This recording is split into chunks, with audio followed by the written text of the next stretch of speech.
بسم الله الرحمن الرحيم الحمد لله رب العالمين وبه نستعين لا حول ولا قوة إلا بالله العلي العظيم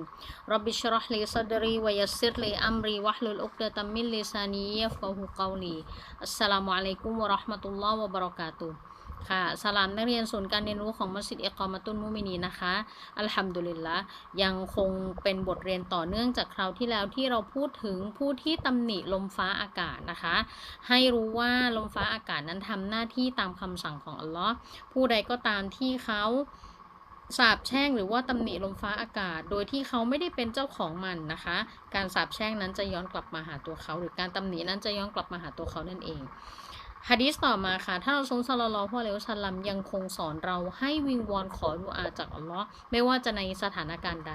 ให้มีลมพายุพัดให้หิมะตกให้มีเหตุดินโคลนถล่มให้เวลาขึ้นที่สูงเวลาลงที่ต่ำมีดุอาให้เราวิงวอนขอต่ออัลลอฮ์ตลอดเวลาค่ะรายงานโดยท่านหญิงไอชะรอฎิยัลลอฮุอันฮานะคะนางได้กล่าวว่าถ้ารอซูล ศ็อลลัลลอฮุอะลัยฮิวะซัลลัมอิซาอาซอฟัตอัรริยะห์เมื่อมีลมพายุพัดแรงถ้าเราซูลจะกล่าวแบบนี้ค่ะอัลลอฮุมมะอินนีอัสอัลุกะคอยรอฮาวะคอยรอมาฟีฮาวะคอยรอมาอุรซิลัตบิฮิวะอะอูซุบิกะมินชัรริฮาวะชัรริมาฟีฮาวะชัรริมาอุรซิลัตบิฮิอีกรอบค่ะอัลลอฮุมมะอินนีอัสอัลุกะคอยรอฮาวะคอยรอมาฟีฮาวะคอยรอมา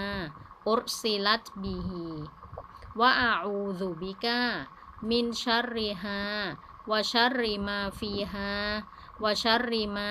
อุรซิลัตบิฮิท่านรอซูล ศ็อลลัลลอฮุอะลัยฮิวะซัลลัมเมื่อเจอลมพายุพัดนะคะท่านรอซูลจะกล่าวขอความคุ้มครองจากอัลลอฮ์ดังนี้ค่ะอัลลอฮุมะอินนีโออัลลอฮ์แท้จริงฉันนั้น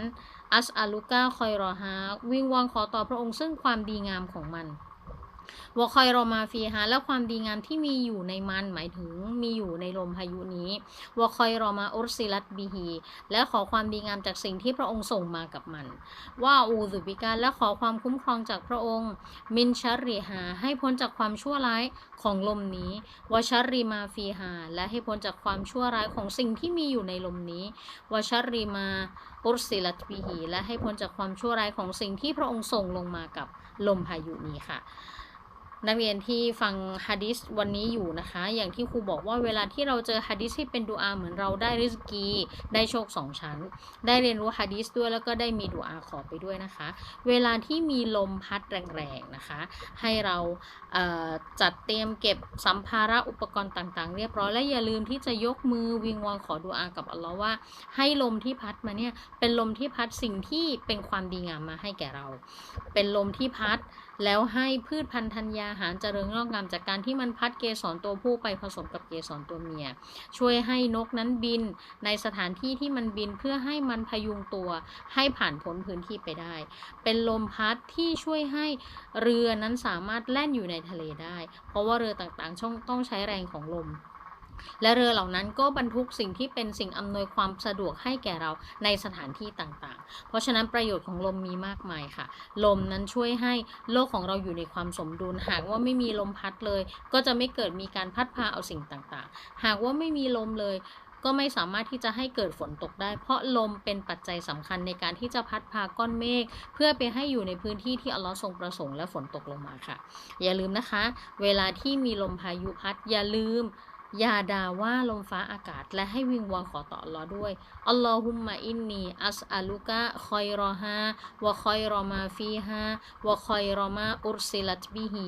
วะอะอูซุบิกะมินชัรริฮาวะชัรริมาฟีฮาวะชัรริมาอุรซิลัตบิฮิขอสิ่งดีงามที่มีอยู่ในมันที่มากับมันและสิ่งที่ถูกส่งมากับมันขอให้พ้นจากความชั่วร้ายหรือสิ่งไม่ดีที่มีอยู่ในมันที่มากับมันนะคะแล้วก็ที่อยู่ในมันด้วยขออัลลอฮ์ทรงเมตตาค่ะให้ลมพายุหรือลมที่พัดมาให้กับเรานั้นเป็นลมที่พัดพาเอาสิ่งดีงามริสกีบารอกะและสิ่งที่อำนวยความสะดวกให้แก่เราในอนาคตมาพร้อมกับลมเหล่านี้ขออัลลอฮ์เมตตาทุกคนนะคะอัสสลามุอะลัยกุมวะเราะห์มะตุลลอฮ์วะบะเราะกาตุฮ์